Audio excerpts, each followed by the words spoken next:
Hello mga kalikot, no? Welcome back sa ating YouTube channel, no? Meron pinapaayos sa atin sa isang speaker, no? So ayaw ito mag power, hindi rin umiilaw. So ang ginawa ko na lang tong kanyang board kasi malayo kasi yung may-ari nito eh. Ginawa ko na lang itong board na to. So ngayon na-check ko na may putol sa dito, kinabit ko na to. So ituturo ko sa mga baguhan, mga hindi pa nakakagawa nito, basic na trouble. Ito ang trouble nito. Kung meron kang ganitong appliances na ganito ang sira, ito ang trouble niya, no? So ipapakita natin, no? Subukan natin kung bakit wala ang araw sa power.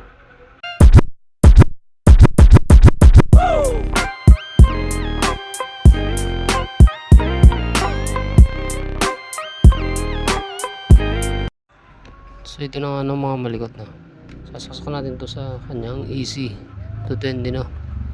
Subukan natin kung iilaw itong kanyang indicator, no? Indicator ng kanyang bluetooth, no? Subukan natin, saksak natin, no? So ito na nga, sinaksak na natin.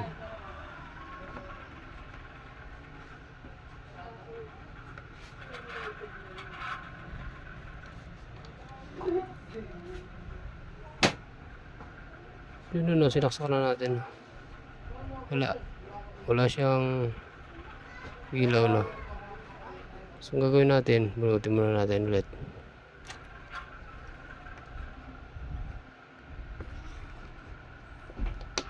So una nyong gagawin, check nyo kung may pumasok sa ditong 220.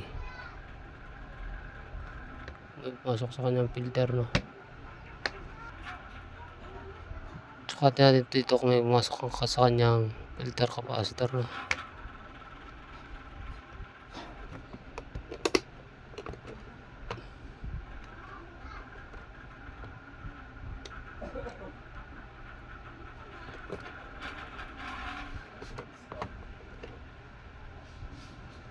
Nakaset tayo sa 1000 DC. So sasaksak na natin. So yun, sinaksak na natin, no? So check natin kung mayroon pumasok sa kanyang filter capacitor, no?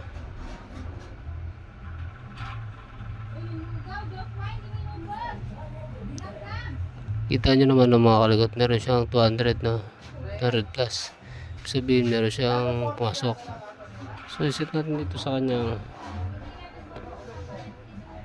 20 kung meron siyang pumasok sa kanyang indicator, no? Dito tayo sa kanyang lead, dapat meron tayong masukat dito 5 volts.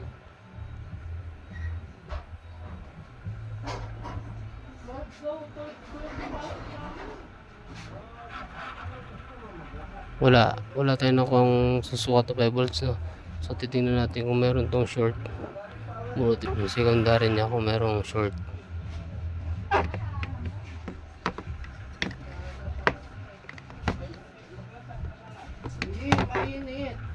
So gagawin natin, check natin tong kanyang diode kasi may pumasok naman na 20 dito eh. Pumasok sa kanyang filter, no? Check natin tong kanyang diode dito. Check natin to kung meron nitong short. So ilagay natin to sa kanyang buzzer, no?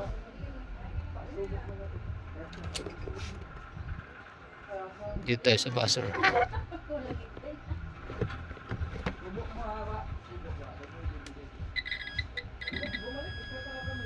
Yun ang buzzer. Tingnan natin dito sa diode nya. Ito, sabitan dito. Dito. Ano? Yung buzzer siya, no? Filter natin. Sabitan dito. Saka ito. Ayun, no? Short, mga malikot ng kanyang diode, no? Subukan natin itong palitan. So palitan ko muna, no? Palitan muna natin. Ito na nga ng mga kalikot, no? Natanggal na natin yung diode niya. Ito. Pero tinest natin tong diode niya. Good naman, no?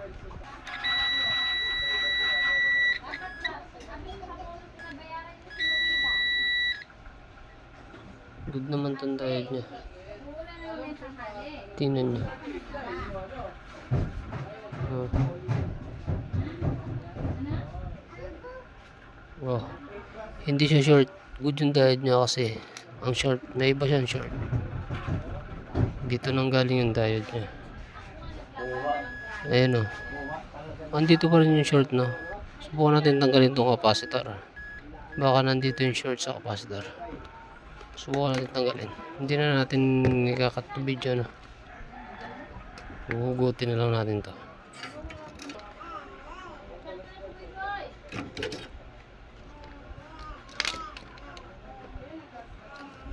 Ayan o. Tanggal na natin, no? Titingnan natin kung may short. Kung may short pa ba.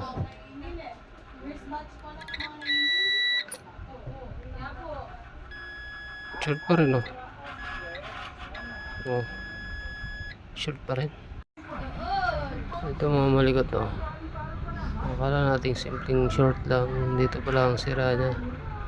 Short pala yung IC niya. So kumuha tayo dito. Hindi ko na pinakita kung paano natin ginawa. Kinuha ko yung IC dito sa kabila. Yun na yung lalagay natin dito. So ilagay ko muna, no? Update na lang tayo kung nailagay ko na. Okay, ilagay muna natin. Ito na, no? Ito na yung IC na tinanggal natin. Ito yung pinalit natin, lagay na natin, no? Susubukan natin ito kung ilaw na.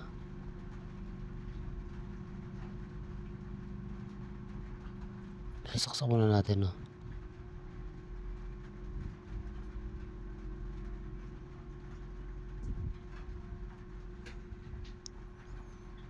Ayun, no? Umilaw na. Salamat sa panonood.